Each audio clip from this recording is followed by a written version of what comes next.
Speaking of the city, let's get to the city council races here, and there are plenty of them to comb through the results with you this evening. Jackie, let's start with Shreveport City Council District B. All right, we have Gary Brooks with 40% of the vote, and then very interestingly, James Karstison, Mavis Hughes Thigpen, both with 25% of the vote. So it says 100% in, but Darren, you were saying that they were missing. No, that's no, it's a different race. Different race. Okay. All right. Yeah. So that boy, how often do you see that where two candidates get the exact same number of votes? Very surprising. That's very interesting. That is an oddity. No surprise here, of course. Jim Taliaferro moving on in District C. Jim with very, very good name recognition throughout the city through his time, with Crime Stoppers, with the Shreveport Police Department, on the Cattle Commission. Now he's moving along to the City Council, and he's going to take that seat that is being vacated by John Nicholson. We wish him luck. Rebecca Thomas, this is actually pretty surprising. Not a whole lot of name recognition there, 25% of the vote, and then Joseph Karstensen picking up the rear in that race. Then we go to Shreveport City Council District E. Tony Nations is the winner there with 40% of the vote.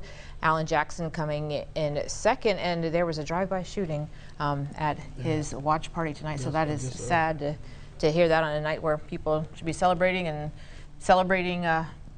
going out to vote, one of a very American thing, and then we have a violence there. Yeah, exactly. It will be an interesting runoff because you see Alan Oliver, who finished third in that race with 24% of the vote.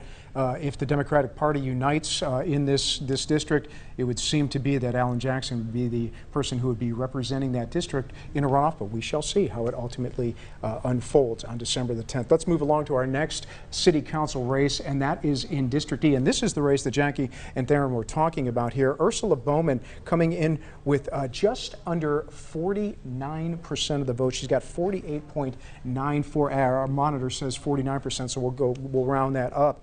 So she's finishing 1 percentage point away from potentially not having to go to a runoff with 95% of the vote in. Darren, you say if that last ballot box contains about 60% of votes for Ursula Bowman, she will not go to a runoff. That's your thought? Right. I think the last numbers, she'd have to win by, according to that math, she'd have to win by 60 plus votes, more than whoever would get, particularly if Henderson got the second amount. So if there were 100 votes, she'd need to have 60. I mean, she need to have 60 more than him. And so I think that makes it tough because boxes don't just split like that. Depends on where it is. Sure. And so even if she got 59, it's still a runoff. And so I think it's likely that she'll be in a runoff, even with that percentage. That just becomes another month of campaigning for a person like that. The tough part is to be at 28%.